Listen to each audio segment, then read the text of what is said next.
గుడికెళ్ళింది, ఇంకా రాలేదు. ఏంటి? ఇంత రాత్రి వేళ గుడికి వెళ్ళిందా? అసలు ఎక్కడుందో కనుక్కో. అవును అర్జున్, తను ఇంత రాత్రి వేళ గుడికి ఎందుకు వెళ్ళింది? అమ్మా, నీకు తెలుసు కదా, తనకు మనసు బాగోకపోతే ఒంటరిగా గుడికి వెళ్తుంది. ఇప్పుడు కూడా అలాగే వెళ్ళింది. అది సరే, కన్న తల్లికి ఇంత సీరియస్ గా ఉంటే వదిలి వెళ్ళడం ఏంటి? నువ్వు వెంటనే తనకు ఫోన్ చేయి. తనెప్పుడు ఇంతే, ఇంట్లో ఎవరికి బాగోకపోయినా గుడికి వెళ్లి కుంకుమ తెచ్చి పెడుతుంది. అందులోనూ ఇప్పుడు తన తల్లికే బాలేదు కదా, టెన్షన్ లో వెళ్ళి ఉంటుంది. మాత, ఇలాంటి పూజ చేస్తున్నప్పుడు రక్త సంబంధికులు దగ్గరుండాలి. రుక్మిణి గారికి కావేరి తప్ప ఎవరూ లేరు కదా, వెంటనే రమ్మనండి.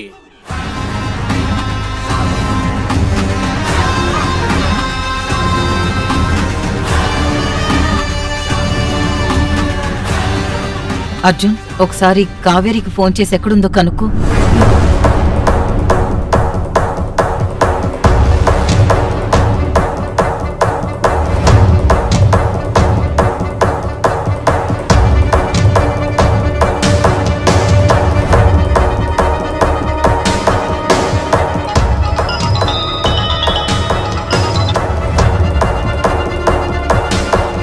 చెప్పండి అర్జున్ బాబు, అమ్మకి ఎలా ఉంది? అలాగే ఉంది కావేరి. రాజుగారు పూజ చేస్తున్నారు. నువ్వు వస్తున్నావా? వచ్చేస్తున్నాను అర్జున్ బాబు, 5 నిమిషాల్లో ఇంట్లో ఉంటాను. 5 నిమిషాల్లో వచ్చేస్తుందంట.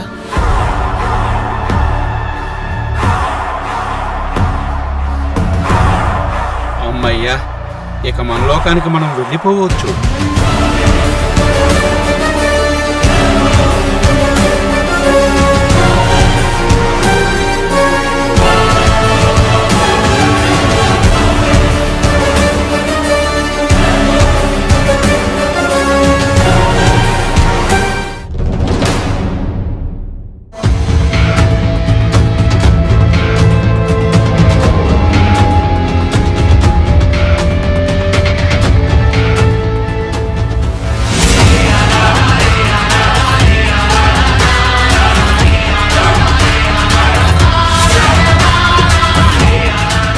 ఆవిడగారండి, ఆ కావేరి మీ మీదకి త్రిశూలం ఎత్తగానే నా పై ప్రాణాలు పైనే పోయినాయి అనుకోండి.